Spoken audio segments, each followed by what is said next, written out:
Okay, in today's video I'm going to demonstrate how to use the new clipping tool in LightBurn version 1.7 and create a chain link effect. So the chain link effect that I created, and it took me a while to figure this out, looks like this. And if we zoom in, you can see that, let's just get around a little bit here. You can see that the ovals go over and under in link, just like a chain. So that's what we're going to try to create, but I'm not going to do this monster 14 by 10 inch chain.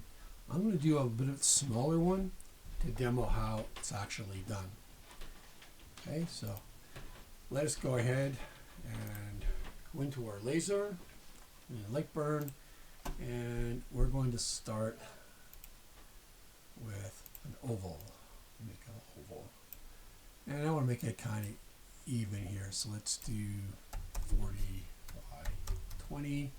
I'll set this back to line, and then I'm going to offset inside. Okay, not about that much, just so I can make a little bit more, so we can see. Maybe 3.5. There we go. 3.5. Oh, so I don't need that one. I keep doing this. Okay, so what I want to do is I want to group this. Well, actually, not group it. I'm going to use my array tool, and I already have this figured out. I'm going to reset this so we can see how that actually works. So I'm going to create some columns. That should be good enough. That'll be good enough there. 4. Now, by default, it puts them at 0 apart or 1 apart. You can actually shrink this. So it looks something like that. And that's okay.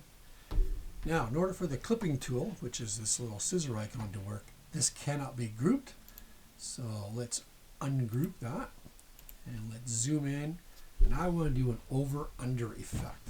Okay, so my clipping tool, I want the first one to go over, so I want my unders to disappear.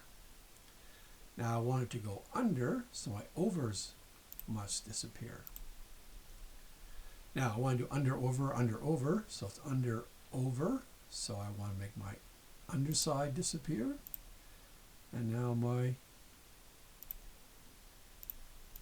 oops, make the wrong one. I do this a lot. I want to make that one disappear. Do the same thing on here, under, over. So I want to get rid of that part. And I want this to be under, so I'm going to get rid of the under part right here. And there's my chain. Now, to make this work, I remember I had the 40-20, but I'm just going to duplicate this and bring it down because I'm going to need that one. And now I'm going to create a reverse oval, so it's going to be 20 by 40. Okay. And I want it to be centered on there, so it's vertical center on there. Let's see, vertical center on there. That should be pretty close. Move over just a little bit, and also want to do my inside border. And I want to bring this down. Just adjust it a little bit. And once again, I'm going to use my array tool, and instead of rows, I'm going to add columns, and make this, oops. Okay. So I want to bring this down a little. I want to bring this down a little. somewhere about there. And once again, I need to ungroup this part.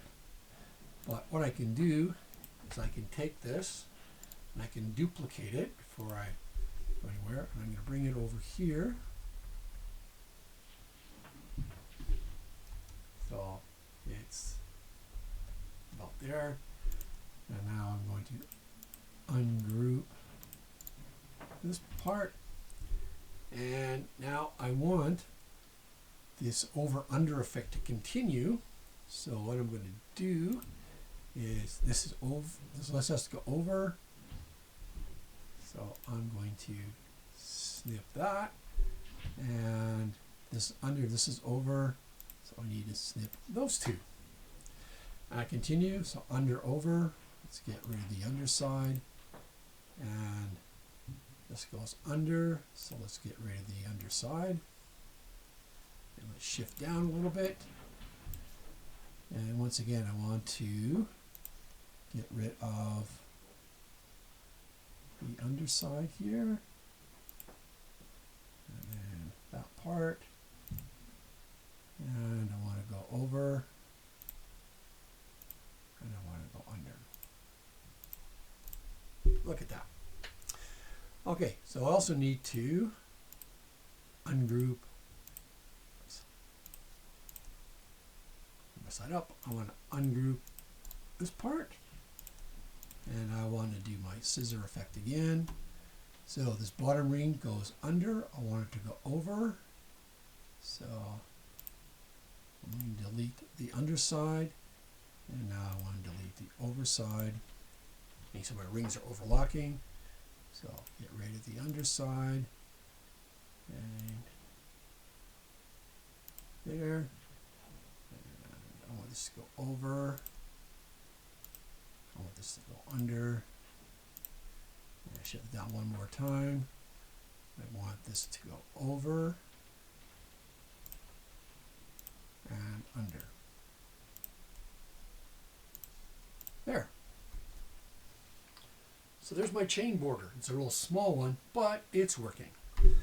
So the next thing I want to do, I mean, if I put this on preview, this is a line view. I like my borders a little bit thicker. So to do that, I'm going to group everything. So group everything. And now I'm going to put an outside border. Oh, I don't need it that big. 1.5 should do. Now, this is what the outer shapes. And I go here, and now this is my original line. Now the problem with if I continue and I kind of group on here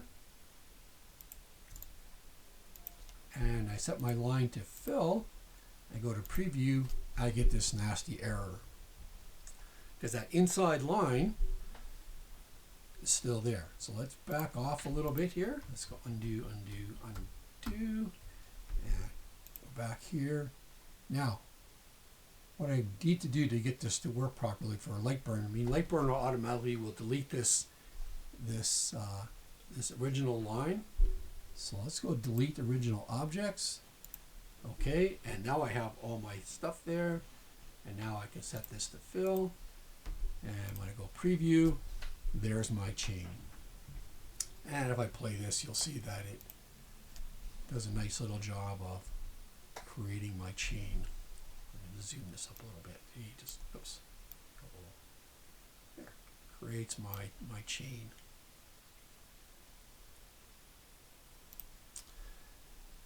So there you have it, folks. You have a nice little chain effect to work on, and it's, once again, you need LightBurn version 1.7 because it has that. Need LightBurn version 1.7, and it has this little snipping tool that snips lines. Okay. And like this, I've done other projects from here. So let me let's go open a new window and show you some other effects I did with the same tool. No, I don't want to do that. Let's go and do my line cutting samples. So I did interlocking triangles, almost like a Star of David. My first attempt was 2 circles together. Then I did some hexagons, and the outside ones are a little bit smaller, also interlocked. And then I started doing circles, and then I got to my circle chain and had that work. So I hope you found this informative, and we'll stay tuned for some more little tips and tricks on how to use LightBurn and design things that you want. Take care, everyone.